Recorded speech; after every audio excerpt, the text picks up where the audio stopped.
The first time I noticed the light dying in my daughter's eyes, it felt like a cold finger tracing the length of my spine, a shiver that had nothing to do with the damp October wind rattling the window panes.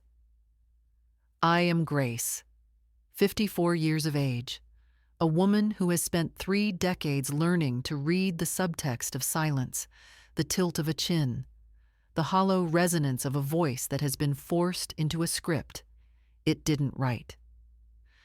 My life has been a quiet accumulation of small details, the kind of domestic observation that others dismiss as maternal fussiness, but which I know to be a form of navigation. I was a paralegal for 20 years. I know that the truth rarely sits in the center of the room, shouting. It huddles in the margins. It hides in the metadata. Lily, my only child, my soft-hearted girl who used to laugh until her ribs ached at the sight of a clumsy sparrow, was vanishing into the high-gloss, triple-locked world of the Prestons. She had married into a lineage of real estate titans, a family whose name was etched in brass on half the office buildings in this city, a family that functioned like a sovereign state with its own borders, its own laws, and its own ruthless border patrol. I remember the early days, the golden haze of the engagement. Lily looked at Thomas Preston and saw a savior, a man of steady hands and silent wealth who promised a life without the frayed edges and midnight anxieties of her upbringing. I saw a man who never blinked when he smiled. "He's just so protective, Mom," she'd told me, her voice pitched high with a frantic sort of hope. "I'm so clumsy, you know? I'm lucky to have someone who looks out for me." Clumsy. That was the first word, a small seed planted in the soil of her self-worth. Why do we allow the people who claim to love us to define our inadequacies before they ever celebrate our strengths? The Prestons lived in a house that was less a home and than a gallery of curated success. Every surface was marble or glass.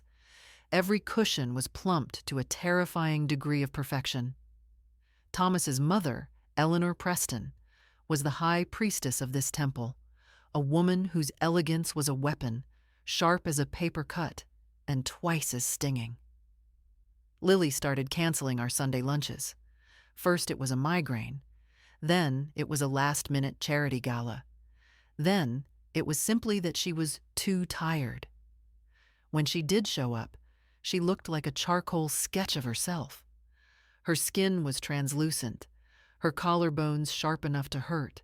She apologized for everything: the rain, the traffic, the way she sat, the fact that she hadn't brought a gift. "Thomas says I'm not really good at my job," she whispered during one of our rare stolen hours. She had been working in marketing for a boutique firm, a job she used to love. "He says the only reason they haven't let me go is because of the Preston name. I'm lucky they keep me."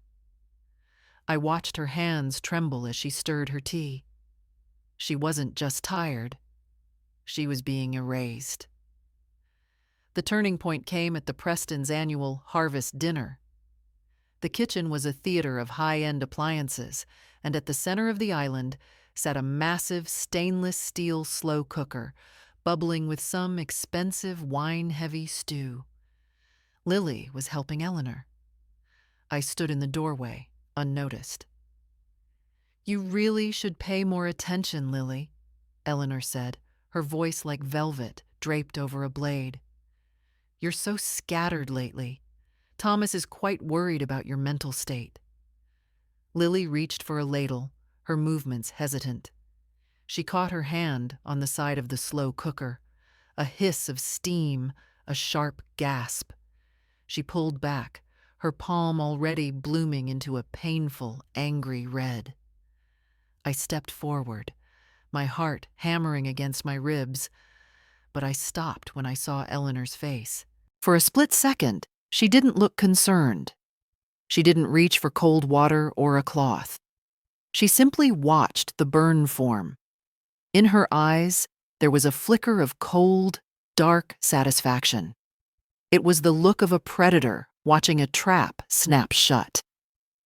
How many small cruelties does it take to break a human spirit?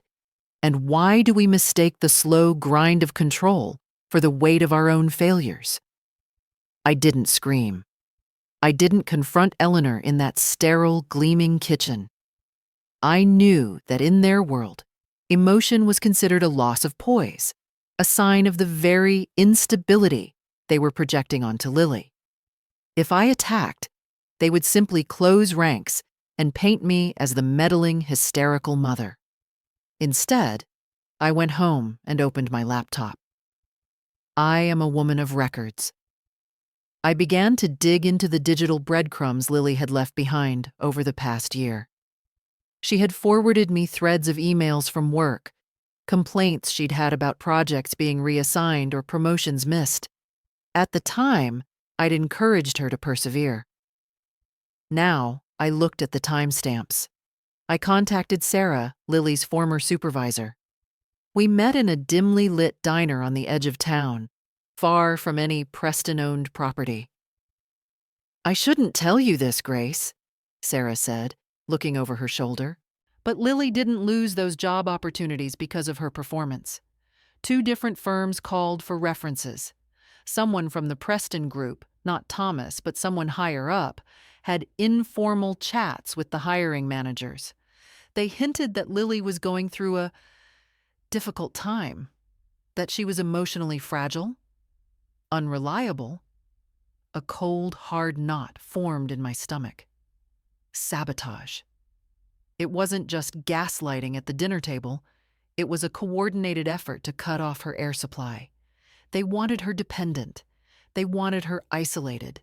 They wanted her to believe she had nowhere else to go. I started a spreadsheet. October 12th. Thomas forgets to tell Lily about her best friend's engagement party. November 4th. Eleanor tells Lily her outfit is inappropriate for a business dinner, forcing her to change and arrive late, looking flustered. December 1st. Lily's bank account password is changed, for security reasons, by the family office. The slow cooker became the symbol in my mind. The slow burn. The low heat that cooks the meat until it falls off the bone, until there is no structure left, only soft, compliant mass. I bought Lily a gift, a new slow cooker, identical to the one in Eleanor's kitchen. It was an olive branch, a domestic peace offering, but inside the box, taped to the underside of the ceramic pot, where no one would look, was a small encrypted USB drive and a letter. "If you ever doubt your reality, plug this into your laptop.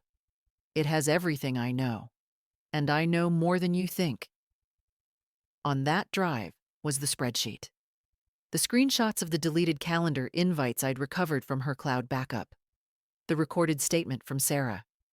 Every date, every time, every whispered insult I had documented. I provided the one thing Lily had lost, a tether to the truth. The crisis was staged exactly as I suspected it would be. A week later, Eleanor called me, her voice trembling with concern. "Grace, you must come over. Lily had a breakdown. She left the stove on in the guest house. On purpose, Thomas thinks. She's saying she just forgot, but she's so seeking of attention lately. We're discussing a private facility. The facility, the final cage." I drove to the Preston estate, my hands steady on the wheel. When I arrived, Lily was sitting on a white sofa, looking small and terrified. Thomas was standing over her, his hand on her shoulder, in a gesture that looked like comfort, but felt like a grip. "She's just not herself, Grace," Thomas said, his voice smooth. "She's dangerous to herself." Lily looked at me, her eyes darting to her bag on the floor. She had seen the USB. She had read the records. "I didn't do it on purpose," Lily whispered, her voice regaining a sliver of its old resonance. And I didn't forget either, because I wasn't in the guest house this morning. I was at the library. I have the time-stamped receipt from the printer. Thomas froze. Eleanor's mask slipped for a fraction of a second. "Lily, darling, you're confused," Eleanor started. "No," I said, stepping into the center of the room. I didn't raise my voice. I spoke with the weight of 20 years of legal filings. "She isn't confused, but you are. You're confused if you think this ends with a quiet trip to a clinic." I pulled a folder from my coat. Not the original evidence, but a summary. "We have records, Thomas. Blocked job references, intercepted emails, documented psychological manipulation. If Lily leaves this house today, she leaves with me. If you interfere, or if a single word about her instability reaches the public, this folder goes to the DA and the local press. Your real estate empire is built on reputation. I wonder how it will fare when people see the slow cooker in the basement." Silence fell over the room. It wasn't the silence of peace, but the silence of a confession. Thomas let go of her shoulder. Lily stood up. She didn't look back at the marble, the glass, or the man she had once thought was her savior. She walked to me, and for the first time in 3 years, she didn't apologize for the space she occupied. Lily moved into my guest room. The first few weeks were a roller coaster of sobbing fits and icy withdrawals. Gaslighting doesn't leave the system quickly. It's a toxin that settles in the marrow. Why do we grieve the people who hurt us? And is it the person we miss, or the version of ourselves we were before they told us we were nothing? Slowly, the light returned. Lily took a job at a nonprofit. She started laughing again, at the birds, at the clumsy sparrows. I didn't stop at saving my daughter.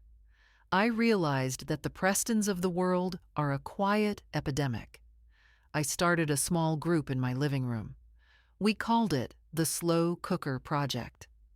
It was for parents who felt that invisible chill, who saw their adult children being systematically dismantled by partners who looked perfect on Instagram.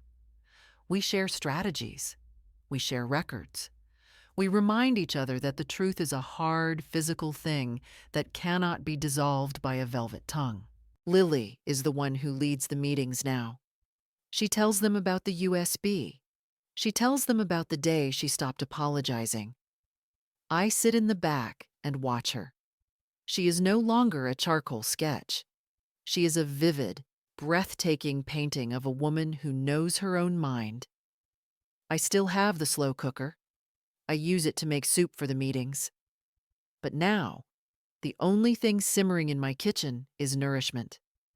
The fire is exactly where it belongs, in our hearts, keeping us warm, keeping us awake, keeping us whole.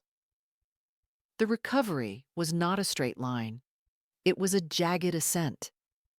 There were nights when Lily would sit on the edge of her bed, her breath coming in short, shallow bursts, convinced that Thomas was watching the house, or that Eleanor had found a way to poison her professional reputation beyond repair. The psychological tether is never truly severed by a single confrontation. It has to be unraveled, inch by agonizing inch. Part 5. The Inventory of Shadows. We spent the winter months in a state of quiet, focused domesticity. I watched her relearn the basic mechanics of self-trust. In the beginning, she couldn't even choose a brand of cereal without looking at me for approval, her eyes wide with the phantom fear of making a wrong choice. "It's just cornflakes, Lil," I'd say, keeping my voice light. "The world won't end if you pick the wrong box." "But Thomas used to say I had no taste," she'd whisper, her fingers hovering over the shelf. "He said I made the kitchen look cluttered." I realized then that the Prestons hadn't just controlled her actions. They had colonized her inner monologue. Every critical thought she had was spoken in Eleanor's polished tone. Every doubt was framed by Thomas's protective concern. I decided to fight back with the only weapon I had: the inventory. We bought a massive whiteboard and bolted it to the wall of the guest room. On one side, we wrote, "Their truth." On the other, the facts. Their truth: Lily is unstable and cannot handle a budget. The facts: Lily managed a $500,000 marketing budget for 3 years with zero discrepancies before the marriage. Their truth: Lily is clumsy and forgetful. The facts: the accidents only happened when Eleanor was in the room. The forgotten stove was turned on by someone with a master key. Seeing the evidence laid out in black and white acted as a visual cauterization of her wounds. You cannot argue with a spreadsheet. You cannot gaslight a bank statement. Why is it that we trust the whispers of our enemies more than the evidence of our own accomplishments? The Slow Cooker Project began as a whisper. It started with Sarah, the supervisor who had risked her own position to tell me the truth. She brought a friend whose daughter was being isolated by a high-powered lawyer in the city. Then came a woman from the church whose son had been convinced by his in-laws that he was too emotionally volatile to hold his own inheritance. We met on Tuesday nights. The air in my living room changed during those hours. It grew heavy with the weight of shared secrets, and then light with the relief of being believed. We weren't just a support group. We were a shadow intelligence network. We taught these parents how to look for the Preston pattern, the vocabulary of incompetence, using words like clumsy, scattered, or fragile to describe the victim. The financial fog, moving accounts to family offices or changing passwords under the guise of security. The digital erasure, deleting emails, altering calendar invites, and muting social circles. Lily sat in on these meetings, at first just listening, her hands wrapped around a mug of tea. But by the 4th week, she stood up. She talked about the burn on her hand. She talked about the USB drive. "They want you to think you're crazy because crazy people don't fight back," she told a sobbing mother. "They want you to be lucky to have them, so you never realize they're actually lucky to have your silence." Watching her find her voice was like watching a forest grow back after a fire. The green shoots were small, but they were vibrant and they were stubborn. The Prestons didn't go away quietly. A month into Lily's stay, a process server arrived at my door with a defamation suit. They were trying to bleed me dry legally to force me into a settlement that would include a non-disclosure agreement and Lily's return to their care. They underestimated the power of a woman who has spent her life in the margins. I didn't call their lawyers. I called the one person the Prestons feared more than a DA, the lead auditor for the state's real estate licensing board. Remember the USB? I hadn't just put Lily's personal trauma on there. I had included the informal emails Eleanor had sent to job recruiters, emails sent from the Preston Group's corporate server. Using corporate resources to systematically harass and sabotage a private individual's career is more than just a family squabble. It's a violation of professional ethics and potentially a tortious interference with contract. I sent a single email to Thomas. No threats. Just a PDF of the ethics complaint ready to be filed with the licensing board. Subject: the cost of the slow burn. The defamation suit was dropped within 48 hours. The silence that followed was the loudest victory of my life. Is it possible that the only way to truly defeat a monster is to show them that you've learned exactly how they hunt? It is June now. The windows are open, and the smell of jasmine is thick in the air. Lily has her own apartment now. It's small, and the furniture is mismatched, and it is absolutely, gloriously hers. She called me yesterday to tell me she'd been promoted to senior account manager. "I did it on my own, Mom," she said, her voice steady and clear. "No Preston name, just me. I still host the meetings. We've grown too large for the living room. We rent the community center basement now.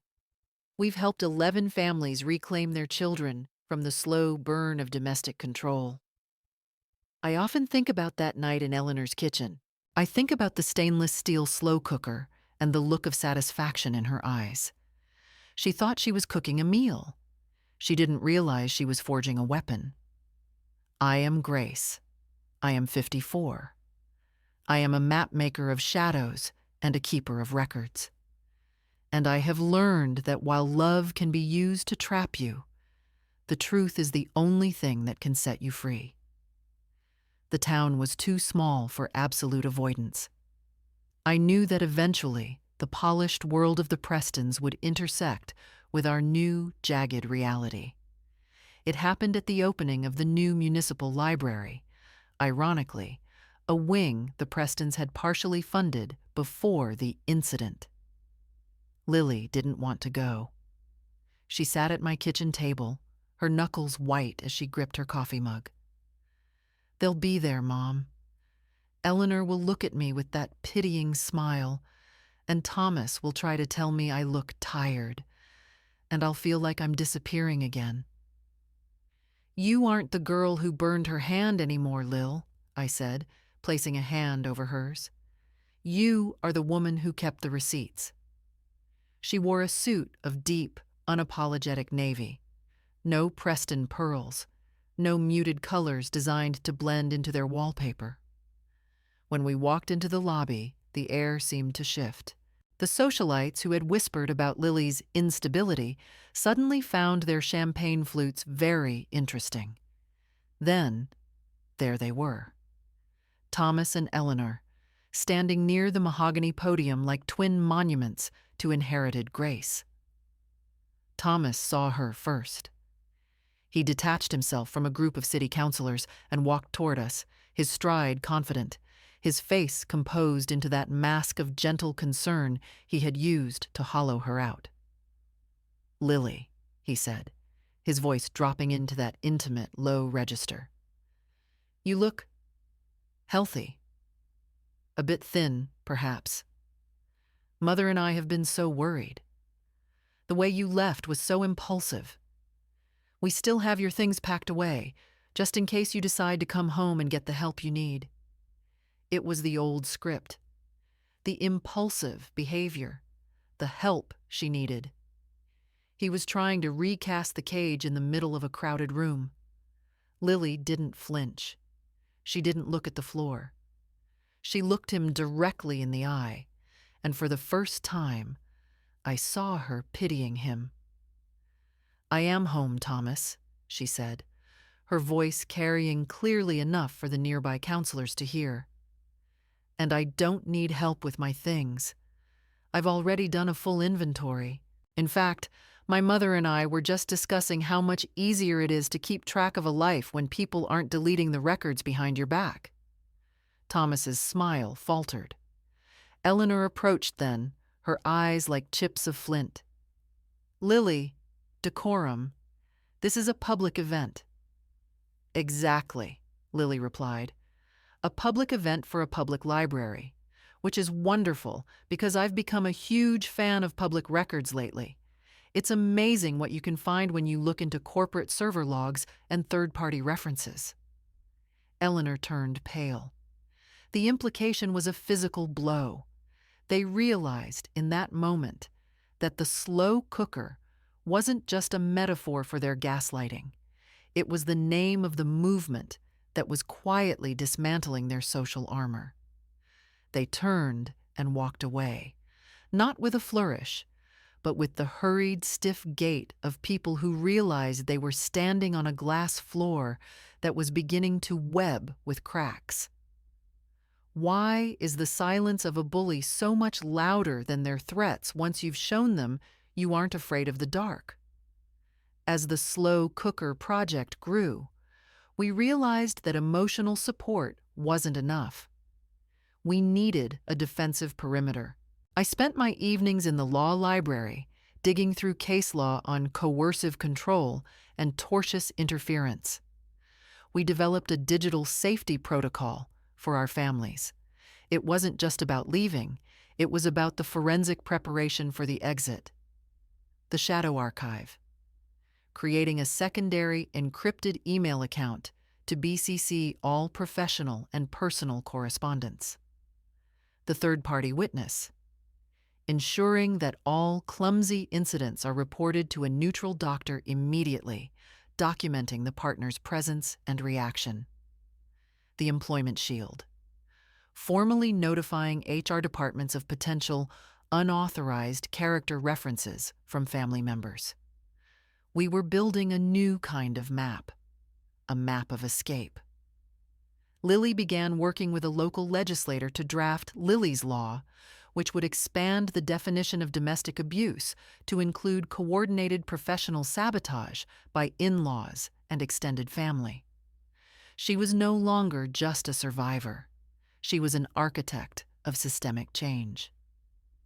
It is late now, and the house is quiet. Lily is out on a date, a real date, with a man who teaches high school history and thinks her clumsiness is just a funny story she tells about her past, rather than a symptom of a broken mind. I sit in my study, the files of the Slow Cooker Project stacked neatly on my desk.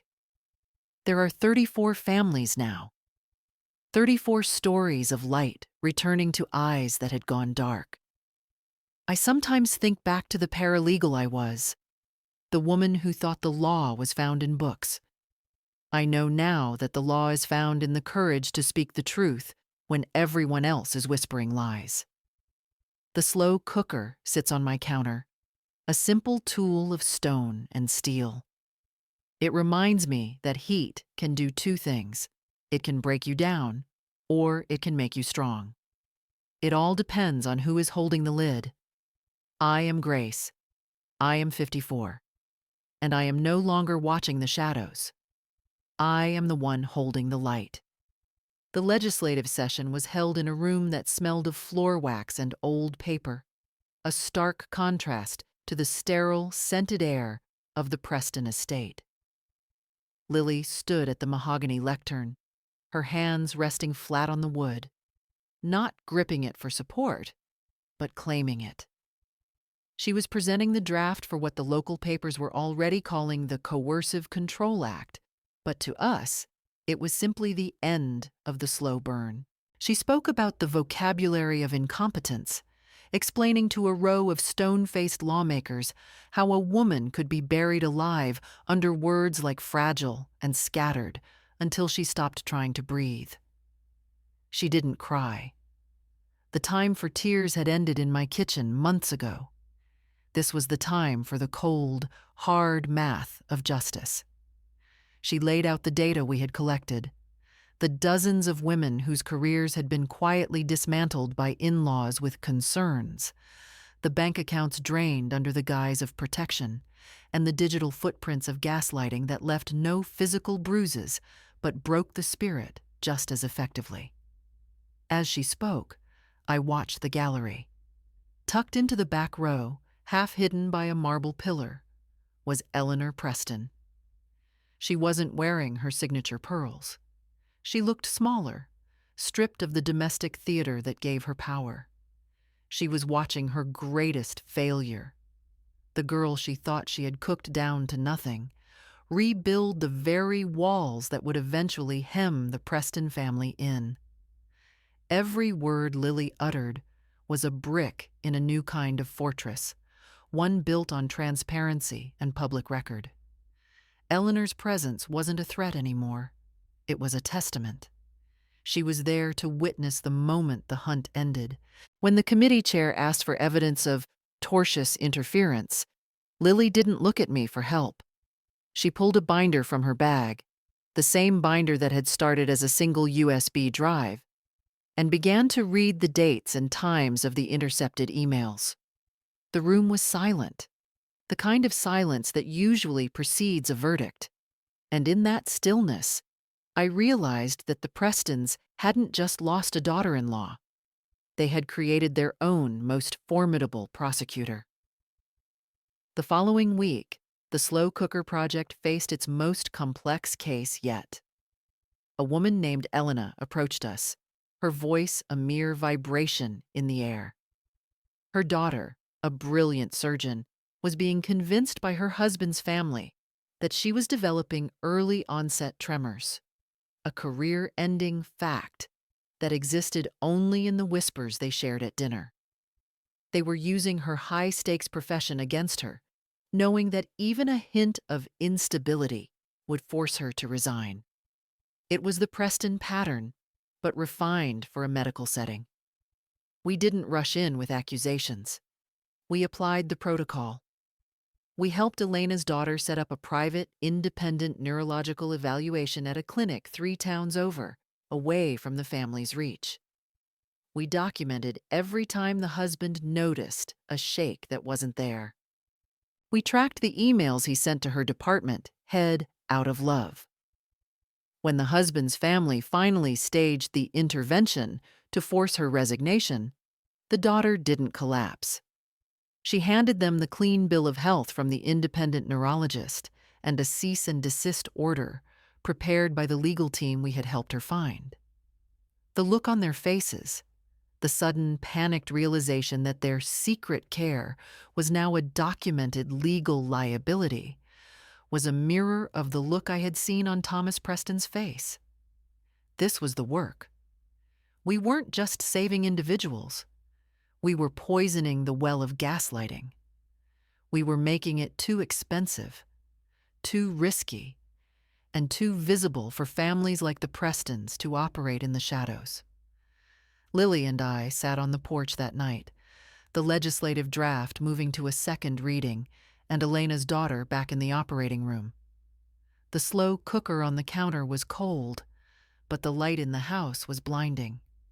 We had learned that the only way to stop a slow burn is to turn up the lights until there's nowhere left for the shadows to hide. The fallout from the Lily's Law hearings acted like a systemic shock to the local aristocracy. It wasn't just the Prestons anymore.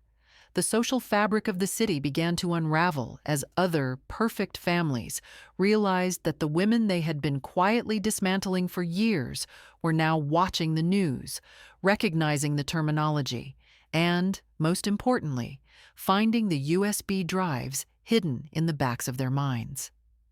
The legal battle for Elena's daughter, the surgeon, became the first true test of the new judicial climate. We shifted our strategy from defensive mapping to offensive litigation. We didn't just want her marriage to end. We wanted the husband's family held liable for the professional defamation that had nearly cost her the operating room. We utilized the digital safety protocol to uncover a series of group chats between the husband and his sisters, a digital record of them brainstorming ways to trigger her anxiety before major surgeries. It was a manual for psychological sabotage, written in emojis and casual cruelty. When those logs were entered into the discovery phase of the lawsuit, the medical concern they had weaponized vanished, replaced by the ugly, undeniable evidence of a conspiracy to commit career homicide.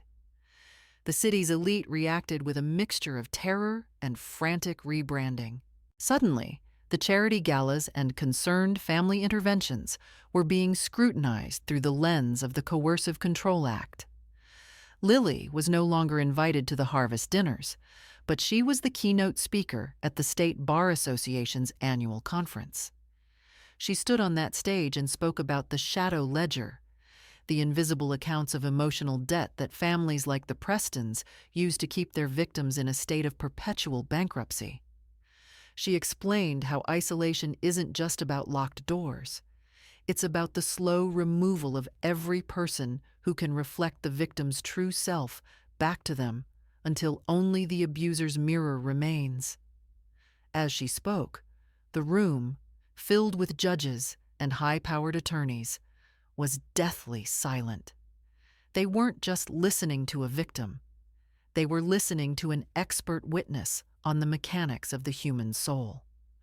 The Prestons tried one last desperate move, a settlement offer that would have seen Thomas relinquish all claims to their shared assets in exchange for the destruction of the archive.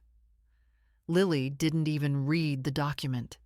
She sent it back with a single word written across the top in red ink: discovery. The eventual trial of the Preston Group for professional interference became a landmark case. It wasn't about the burn on Lily's hand anymore.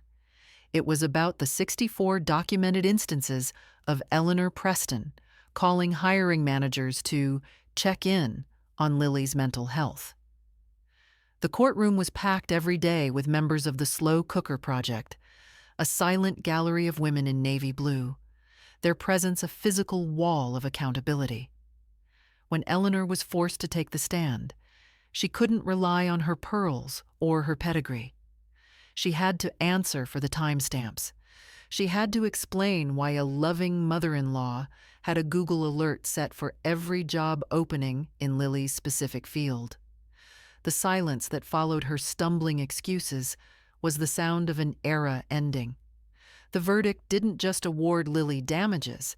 It established a legal precedent that domestic control extending into the professional sphere was a punishable offense. The slow burn had been codified, and the fire was finally being extinguished by the very records they thought they had erased. In the aftermath, the Preston name was stripped from the library wing. The brass plates were removed, leaving ghost-like rectangles on the mahogany walls, a fitting metaphor for the family itself. Lily didn't celebrate with a party. She celebrated by going to work, by taking a seat at a table where she was valued for her mind, and by returning home to an apartment where the only voice in her head was her own. We sat on my porch as the first snow of the year began to fall.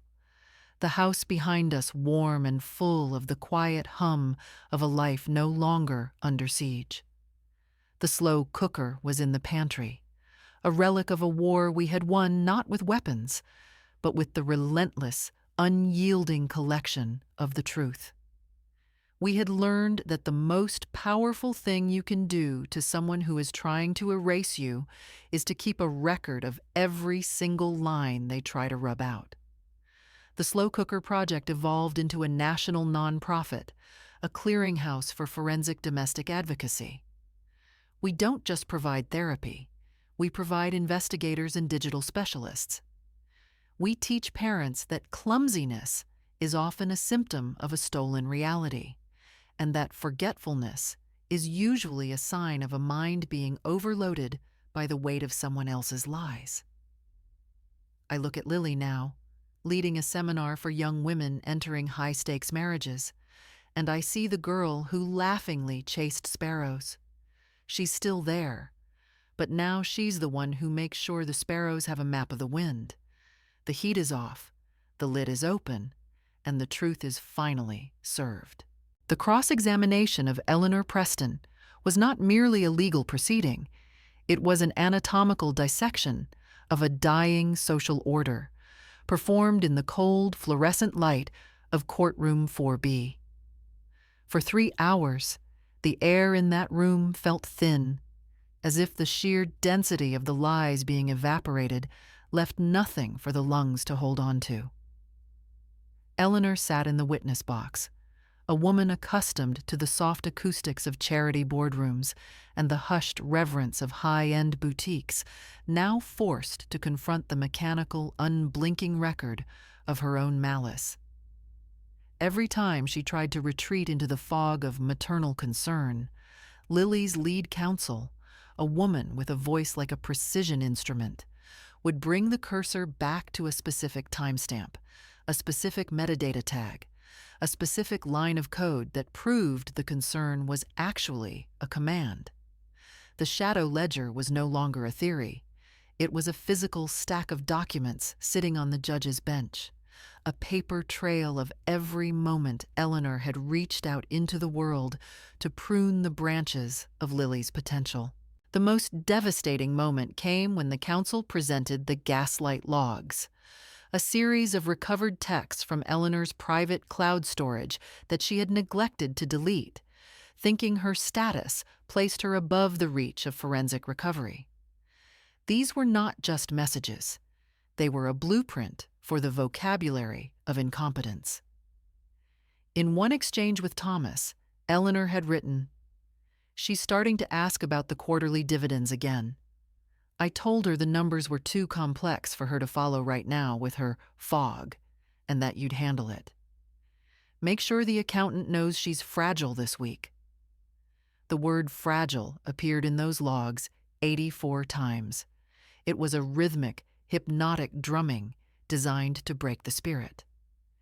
As the words were read aloud, the silence in the gallery was so heavy it felt as if the walls themselves were leaning in to listen. Eleanor's face, usually a masterpiece of practiced composure, began to crumble, the fine lines of her age finally showing through the expensive porcelain of her makeup. She wasn't just a mother-in-law anymore. She was a conspirator in the theft of a human identity. The verdict ripple-affected through the state's corporate and social structures like a seismic wave. The Coercive Control Act was signed into law less than a month later, and with it, the Slow Cooker Project transitioned from a grassroots support group into a formidable national institute for forensic domestic advocacy. We moved out of my living room and into a dedicated space downtown, a building, ironically, once owned by a developer who had been one of the Prestons' closest allies until the discovery phase of the trial began. We didn't just provide counseling. We built a digital defense wing. We hired former intelligence analysts and forensic accountants who specialized in uncovering financial fog, the deliberate obfuscation of assets, and the systematic stripping of a partner's financial autonomy. We realized that in the 21st century, the cage isn't made of iron bars. It's made of encrypted passwords, redirected direct deposits, and family office structures that make a woman a ghost in her own economy. Lily became the face of this new movement, a transition that was both triumphant and exhausting. I watched her stand on national stages, her voice never wavering as she explained the slow burn to audiences of thousands. But I also saw her in the quiet hours afterward, sitting in the back of our office, staring at the whiteboard where we tracked new cases. The psychological scars of the Prestons were like deep-seated shrapnel. Even when the wound has closed, the metal remains, sensitive to the cold and the pressure. She had to learn to live with the fact that she would always be a person who checked her stove 3 times, not because she was clumsy, but because she had been told she was for so long that the ghost of the lie still haunted her muscle memory.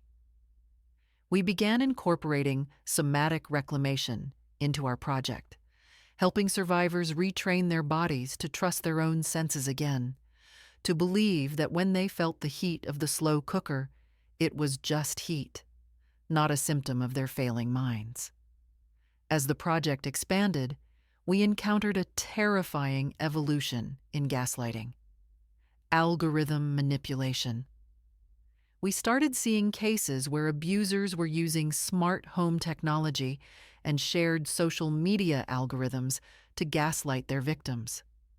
One woman came to us because her smart home was subtly changing the temperature, flickering the lights, and playing specific, unsettling songs at random intervals, all while her husband showed her the app on his phone that proved everything was functioning perfectly. It was a digital haunted house. We had to build a team to counter this. Technicians who could sweep a home for hidden scripts and ghost logic. Lily spearheaded the tech safety audit, a protocol that we now provide to every domestic violence shelter in the country. We were no longer just collecting emails in a slow cooker. We were deconstructing the entire infrastructure of modern domestic tyranny. The national expansion meant I saw less of Lily, but our connection had evolved past the desperate, protective tether of the early days. We were now colleagues in a war of attrition. I remember one evening, late in December, we were both in the office long after the staff had gone home. A light snow was falling outside, turning the city into a soft, blurred version of itself. Lily was looking at a file for a new case, a young woman in Silicon Valley whose husband had used deep fake technology to convince her family she was having a psychotic break. "It never stops, does it, Mom?" she asked, her voice tired but resolute. "They just find new ways to hide the heat." "No," I said, walking over to stand beside her. "But we find new ways to find the records. The truth has a way of being louder than the noise, Lil. You just have to know which frequency to listen to." We spent that night drafting the Digital Identity Protection Bill, a piece of legislation that would make it a felony to use deep fake or smart home technology to simulate mental illness in a domestic partner. The Prestons were gone. Thomas had relocated to a quiet, disgraced existence in another state, and Eleanor lived in a sequestered retirement community where no one cared about her name. But their legacy lived on in the armor we were building for others. The slow cooker on my counter at home was no longer a symbol of a trap. It was a relic of the moment the hunt changed. I realized that my life's work hadn't been about being a paralegal or a mother. It was about being a witness. I was the one who held the light until the shadows got tired of hiding. The Slow Cooker Project eventually opened its first international branch in London, followed by Sydney. The Preston pattern was universal, it seemed, a global language of entitlement and erasure. But so was the Grace Protocol. We taught women in 5 different time zones how to BCC their lives to safety. We taught them that a clumsy hand is actually a hand that is being pushed, and that a scattered mind is just a mind that is being forced to navigate a labyrinth built by someone else. I sit in my office now, the walls covered in maps of the project's locations, and I think about that October day when the light first started dying in Lily's eyes. It didn't die. It just went underground for a while to gather strength. And when it came back, it didn't just light up a room, it burned down the house of lies. The final chapter of the Preston saga came when the estate itself was liquidated to pay for the class action lawsuits brought by other victims of their professional sabotage. The guest house where the breakdown had been staged was torn down, and the land was donated to the Slow Cooker Project to build our permanent national headquarters. We kept one thing from the original house, the brass door knocker. We melted it down and turned it into a commemorative plaque for our lobby. It doesn't have a name on it. It just has a single sentence, the one that Lily said to the committee chair on her first day of testimony. "The truth is a hard thing, and it does not melt under the heat of a lie." Lily is getting married again next month. He's the history teacher, a man who doesn't own a family office and who thinks her spreadsheet obsession is a superpower. There will be no harvest dinner. There will be no slow cooker. There will only be a woman, standing in the sunlight, knowing exactly where she is, exactly what she's worth, and exactly how she got there. And I will be in the front row, holding no records, because for the first time in a decade, there's nothing left to prove. The burn has healed, the ledger is closed, and the air is finally perfectly clear. The aftermath of a war is often a silence so profound it feels heavy, but for Lily and me, the silence was finally crystalline. The frantic, jagged edges of survival, the midnight forensic sweeps of her cloud storage, the adrenaline-spiked legal briefings, the nauseating fear of Eleanor's next move, all of it had settled into a quiet sediment.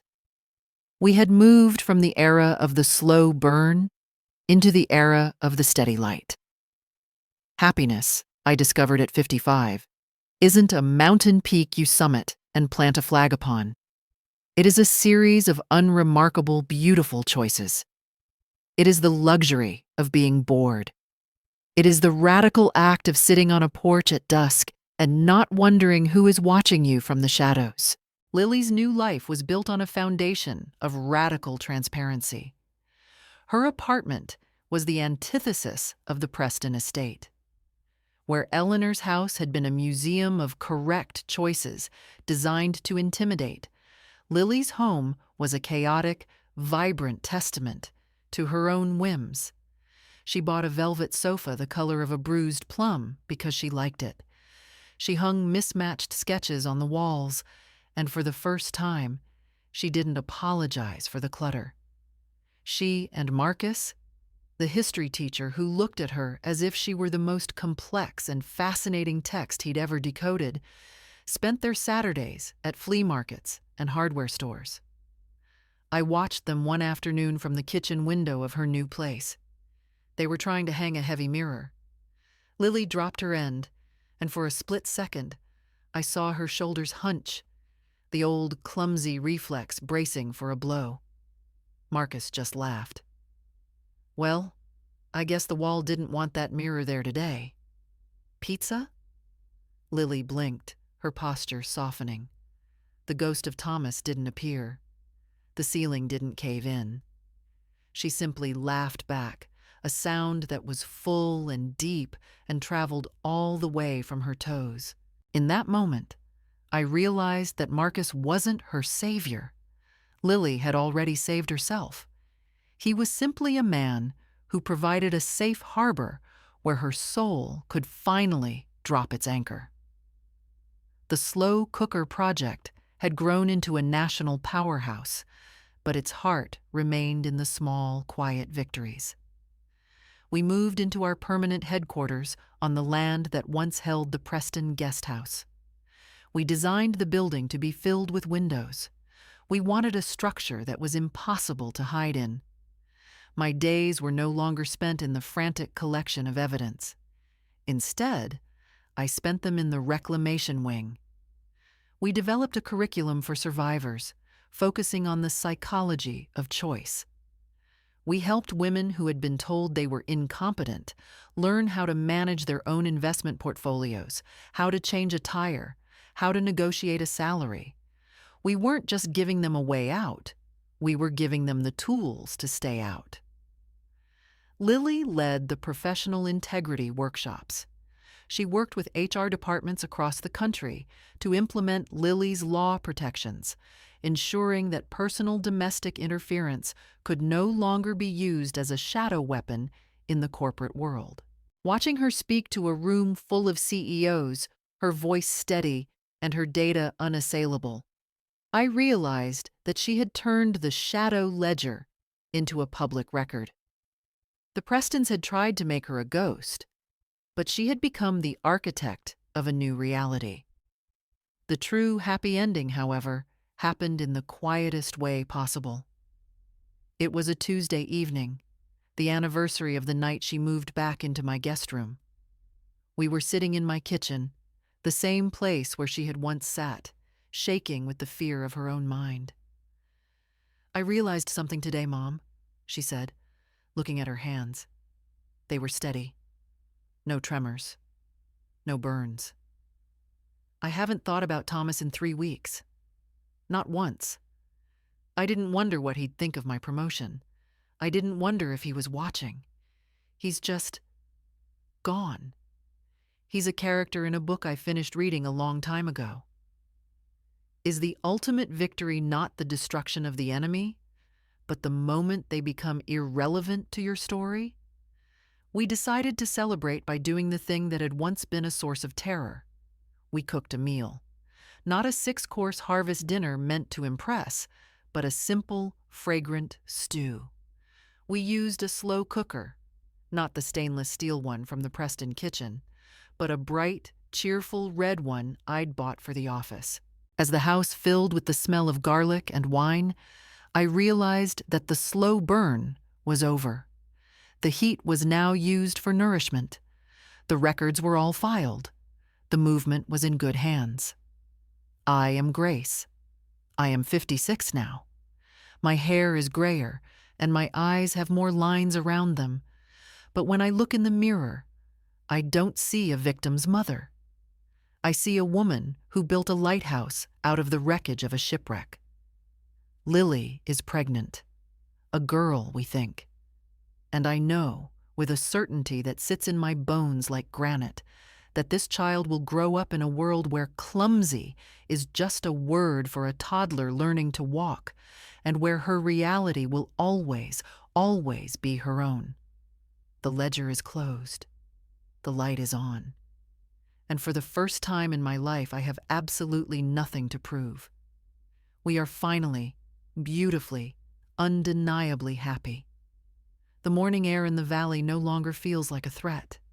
It feels like an invitation, a wide and shimmering expanse of gold that pours through the floor-to-ceiling windows of my new home. A house I built not to impress the Prestons of the world, but to celebrate the light they tried to steal. I am Grace, and at 57, I am finally learning the profound rhythmic art of unhurried joy.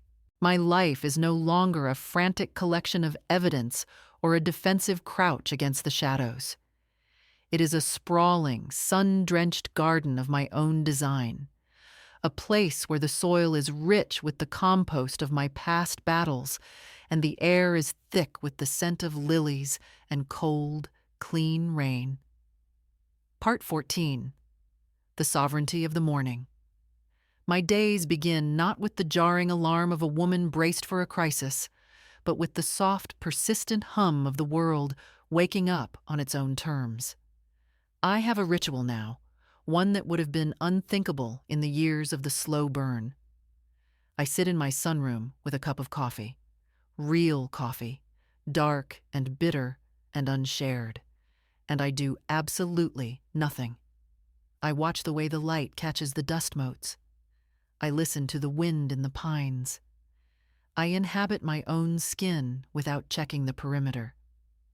This is the sovereignty of the morning, the realization that my time is a finite, precious currency that I am no longer required to spend on the maintenance of someone else's ego. The Slow Cooker Project has a CEO now, a sharp young woman who was one of our first reclaimed daughters. I am the chairperson emerita, a title that sounds grand but mostly means I get to choose which battles are worth my fire. I spend my afternoons in the project's communal gardens, teaching women who have just escaped the fog how to plant seeds. There is something profoundly healing about putting your hands in the dirt, about trusting that if you provide the right environment, life will inevitably assert itself. Is the greatest form of revenge simply living a life so full and so quiet that the ghosts of your past can no longer find a place to sit? The center of my universe shifted 6 months ago with the arrival of Maya, Lily's daughter. Watching Lily hold her, watching the fierce, protective, and yet utterly relaxed way she moves with her child, is the ultimate closure of the shadow ledger. Lily is a mother who does not gaslight. She is a mother who does not use fragility as a leash. She tells Maya stories about the great record keepers, turning our family trauma into a mythology of strength and transparency. Marcus is there too, a steady, rhythmic presence who handles the midnight feedings and the diaper changes with a casual, joyful competence that still occasionally brings tears to my eyes. We spent last Sunday together, a day that was remarkable only for its utter lack of drama. We had a picnic in the park, right in the center of the city, not far from where the Preston name used to hang in brass. Maya crawled through the grass, her laughter a bright, silver sound that seemed to scrub the very air clean. I looked at Lily, who was squinting into the sun, her face unmasked and radiant. She wasn't checking her phone for intercepted emails. She wasn't apologizing for the mess on the picnic blanket. She was just there. "You okay, Mom?" she asked, reaching out to squeeze my hand. "I'm more than okay, Lil," I said. And for the first time in my life, I didn't have to verify the statement with a spreadsheet. "I'm happy. My house is full of maps now, but they aren't maps of escape routes or digital haunted houses. They are maps of the world I still want to see. I have a trip planned for the spring, a month in the Mediterranean, a place of ancient stones and deep blue water, a place where the sun is so old it has forgotten the names of all the kings who tried to own it. I still keep a journal, but the entries are different now. They are an inventory of beauty, the way Maya's hand curls around my thumb, the sound of Marcus and Lily arguing playfully over which historical era was the most chaotic, the feeling of the first frost on the garden gate, the absolute glorious silence of a phone that does not ring with a crisis. The red slow cooker still sits on my counter. Every now and then, I use it to make a massive batch of chili for the project's volunteers. It is no longer a symbol of a weapon or a trap. It is just a kitchen tool, a way to feed the people I love. The slow burn has been replaced by the steady glow of a life lived in the light. I am a grandmother, a mentor, an explorer, and a woman who has finally, irrevocably, found her own frequency. The shadows are gone, the lid is off, and the air is finally, perfectly, beautifully clear.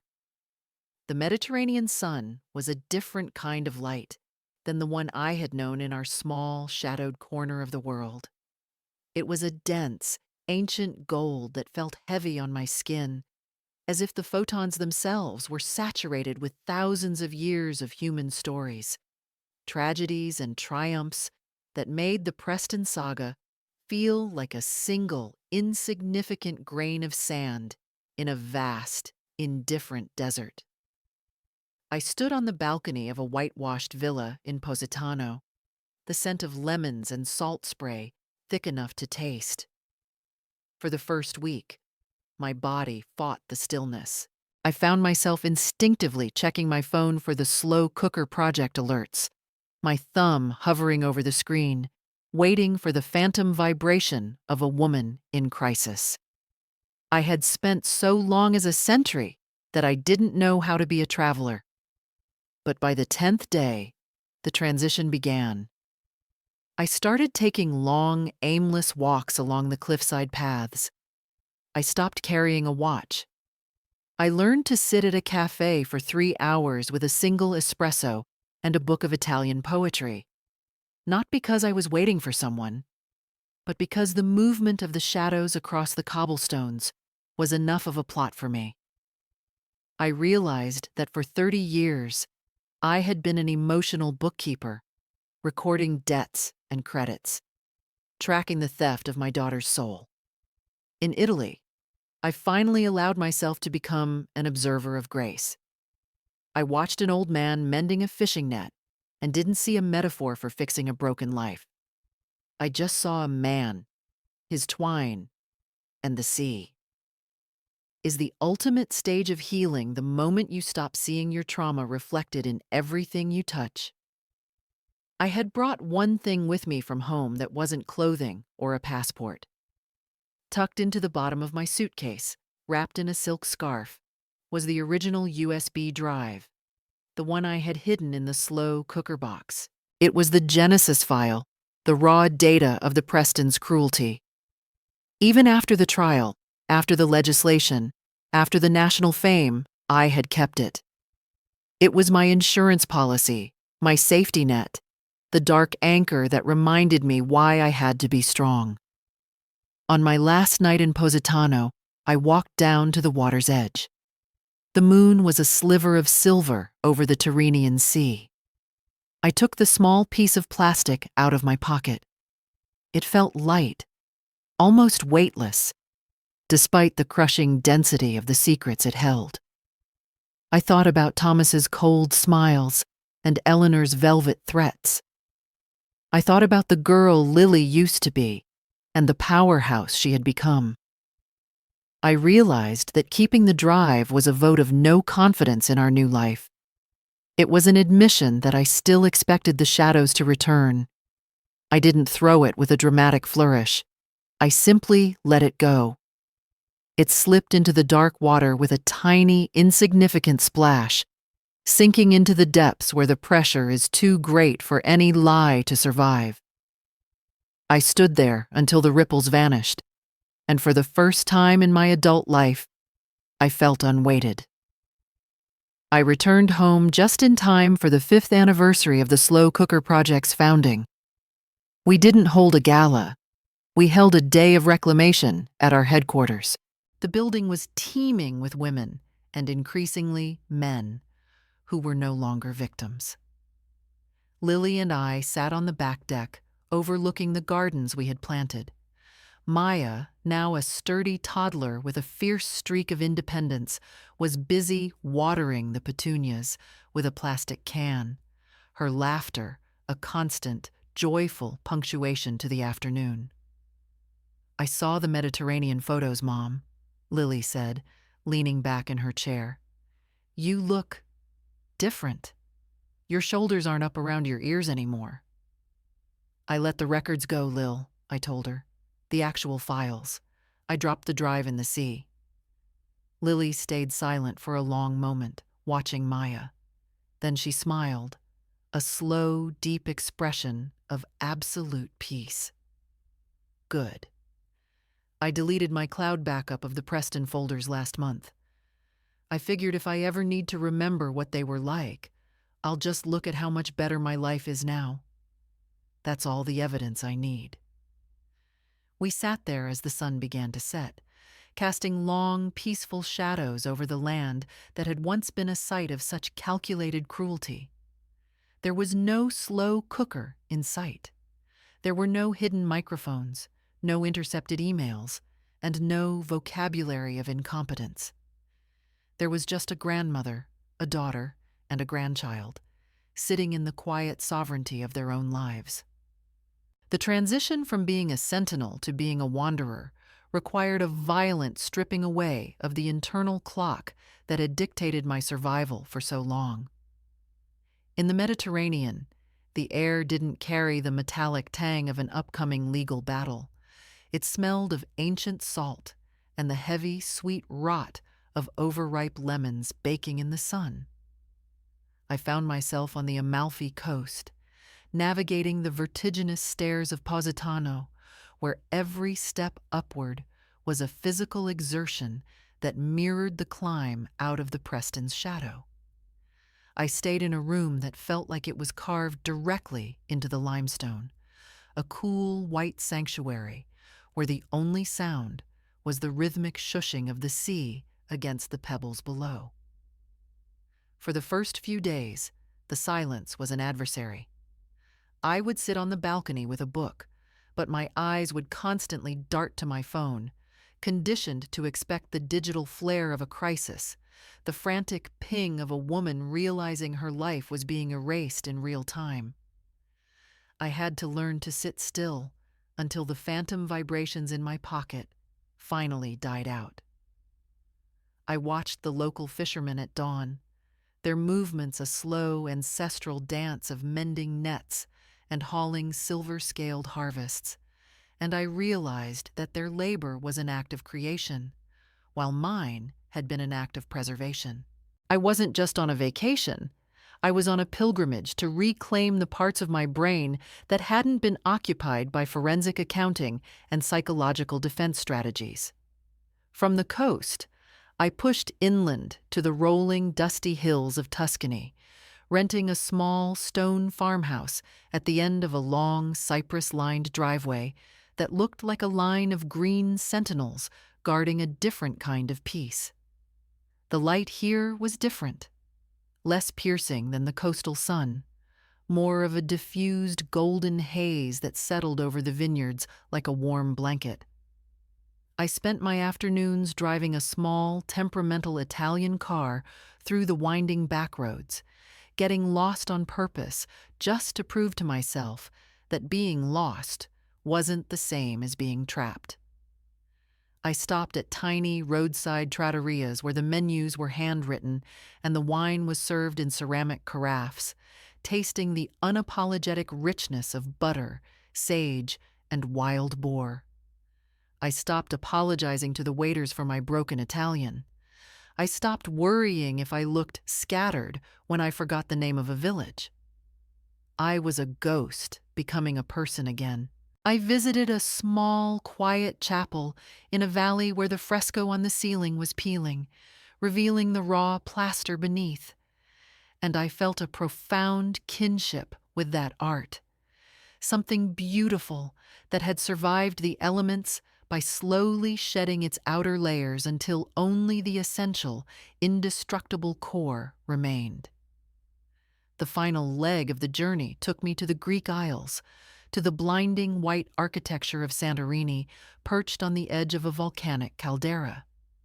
Here, the scale of time was so vast that the few years I had spent at war with Thomas and Eleanor seemed like a single frantic heartbeat in the life of the world.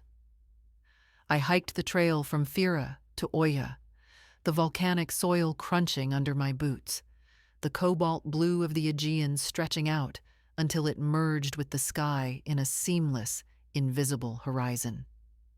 I stood at the ruins of Akrotiri, a city preserved in ash, and looked at the intricate frescoes of saffron gatherers and swallows, realizing that even when a civilization is buried, the record of its beauty persists. It was here, sitting on a sun-warmed stone overlooking the crater, that the last of the shadow ledger finally evaporated. I didn't need the USB drive anymore because I no longer needed to prove my reality to anyone, not even to myself. The wind that whipped off the sea carried away the final traces of the vocabulary of incompetence, replacing it with the roar of the present moment. I spent my last night watching the sunset, not as a woman who was grateful to have survived, but as a woman who was simply, profoundly alive. The slow cooker was a world away, and the only thing simmering was the immense, quiet joy of knowing that the map I was holding now led nowhere but forward. When the flight landed back home, the air felt different, thinner perhaps, but clearer. I walked through the airport not as a weary traveler, but as a sovereign individual returning from a foreign territory. The project was thriving, Lily was flourishing, and the house was waiting, but I was no longer defined by those anchors. I had learned the language of the sun and the salt, and I brought it back with me like a secret currency. My home was no longer a fortress. It was a home. I planted a lemon tree in a large terracotta pot on my patio, a small piece of the Mediterranean to remind me that even the sourest fruit can become something sweet if given enough light and time.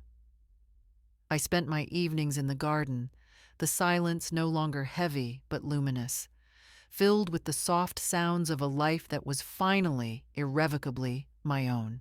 The war was over, the records were gone, and the only thing left to do was to watch the lemon tree grow, one bright, yellow drop of sunlight at a time.